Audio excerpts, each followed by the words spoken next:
Hello, my name is Alfonso Gutierrez. I'm an attorney at law, specializing in foreign investments, corporate law, and business strategies. The purpose of this channel is to try to educate people on certain questions that I feel are missing within the social space. And there are things that have to do with, well, with politics, with history, with economics, with finance, and with geopolitics. But in all forms, not just in a national, international manner, but also just in a personal space. How to take better decisions with questions that are sometimes obscure by many ill-intended people. And I hope that this channel will be helpful and that you will find it interesting. So let's begin. I'd like to begin these set of videos, with the first one, which is, what is money? Well, money is basically a generic good, a commodity, if you will, in which you can add or subtract according to your specific and economic needs at the moment in order to get rid of bartering. Bartering is the exchange of one good for another, a specific good for another specific good. Let's say for a basket, for a spear, right? Now, the problem with bartering is that it's equivalency. It's okay if it's a basket or a spear, but not if you have a cow and you need a chicken. You have a problem. So how can you solve that problem? Well, let's say you could use milk as money. You could say 1 bucket for a chicken, 2 buckets for 2 chickens, and so on and so forth. Now, that could work for a while, but it's not a practical solution. So people started using other things until they finally settled on gold and silver, a subject will be talked about later on. Now, governments, the obligation of governments is to make societies work in the most efficient and effective manner possible. That's why we have freeways, highways, roads, sidewalks, policemen, firemen. And governments realize that one of the most effective ways to organize and make societies more effective is to get rid of bartering. Bartering, literally, it makes our lives impossible. Imagine if you wanted to go to Starbucks and buy a latte. And in exchange, you had to give 2 cans of beans. I mean, our lives and those of Starbucks would be impossible. Money makes that happen. It makes life possible. It makes it more practical. Now, how do governments get people to use money? Well, by law and practicality. By law, they say if you want to be paid if you want to pay the government, in other words, taxes, or get paid by the government, salaries, well, you can only use the money I print. So people, for cases, say, well, if I need it to be paid or pay the government, well, I might as well use it to pay and buy things, cars, rents, houses, food, whatever. It just makes our lives a lot more simple.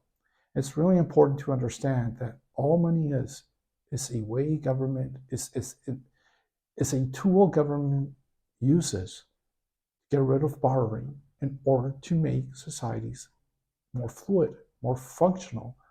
It is an absolute lie when you hear a certain economists say that money is a store of value. It doesn't store anything. It stores zero.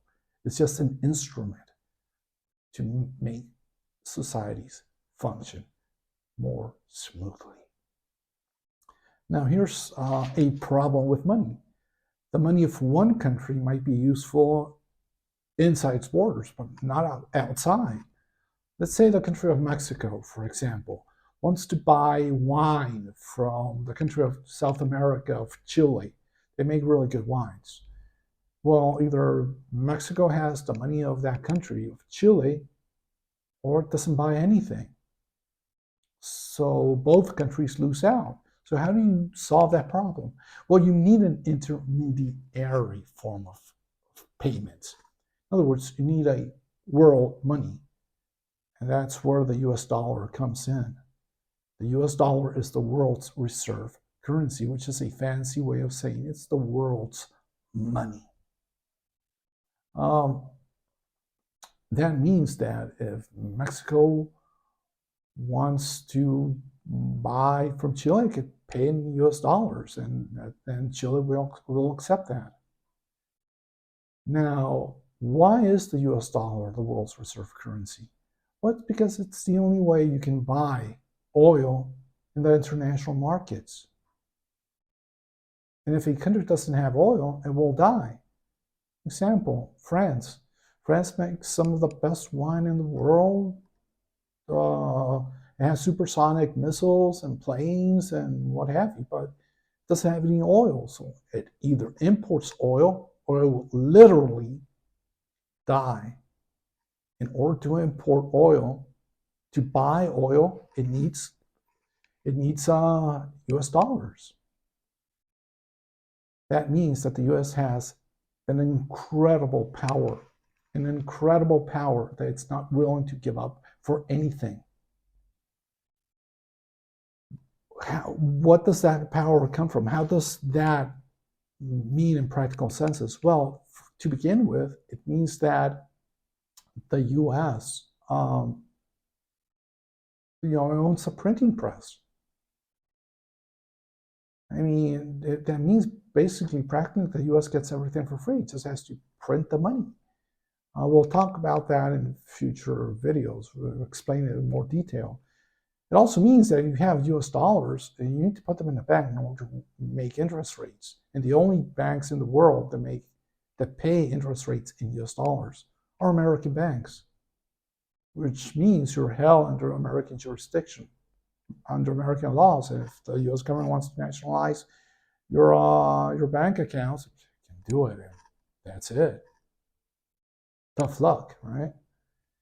If you need to borrow money to do commerce, if you're a country and you need to import oil or wheat or grain or whatever, we need US dollars to do it, and you need to borrow that money, and you need to go to a World Bank. They're going to loan you US dollars, and who makes the US dollars? The US. That's an insane power that the US is not willing to give up easily or at all. And that, in many ways, explains many of the wars and coups and political strife that we're suffering right now. And those things affect our daily lives, our personal lives. So being conscious of that, understanding that, will help us take better decisions. And one of the problems is that a lot of countries right now are so mad at the US that they want to get rid of the US as the world's reserve currency, as the US as the world's money. And it's going to cause even more problems. So we have to be aware of what can happen.